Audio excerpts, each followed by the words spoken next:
Now, this is my final Kenny report for the year, and I want to finish with some thoughts about how we've handled this pandemic.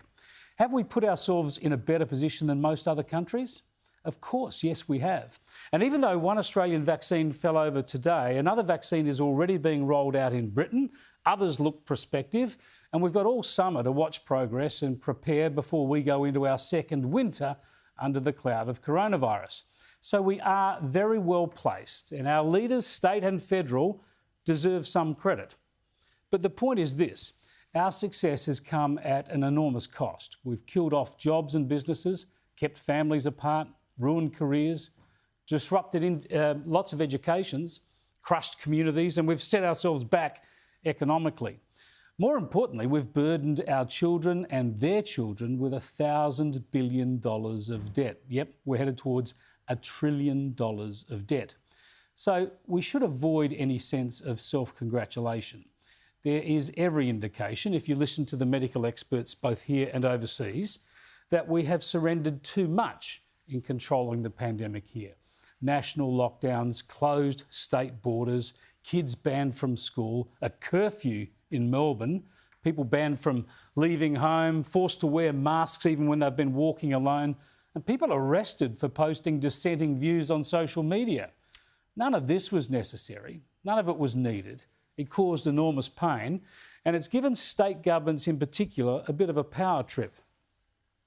Western Australian Premier Mark McGowan wouldn't even travel to Canberra for today's National Cabinet meeting because it would be against his state's rules for him to fraternise with a South Australian.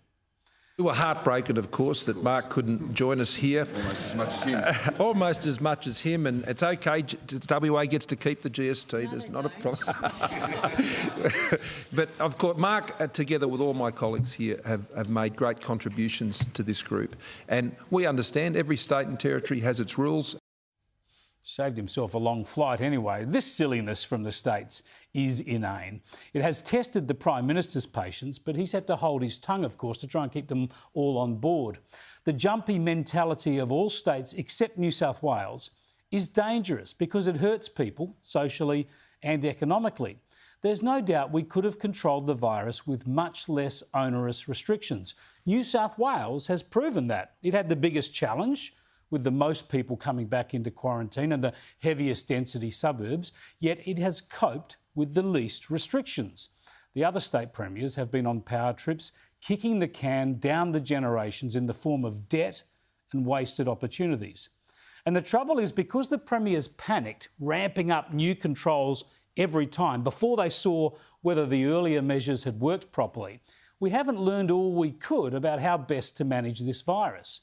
Let's hope the vaccines are super effective, because we've not done our best when it comes to learning to live with the virus. We've just implemented the harshest and most old-fashioned forms of social distancing and economic suppression, a response that has not been proportionate to the risk at hand. A proper and sober analysis of all this is very important, because this pandemic is not over. We need to open our international borders as soon as possible, and we're bound to face more pandemics in the future.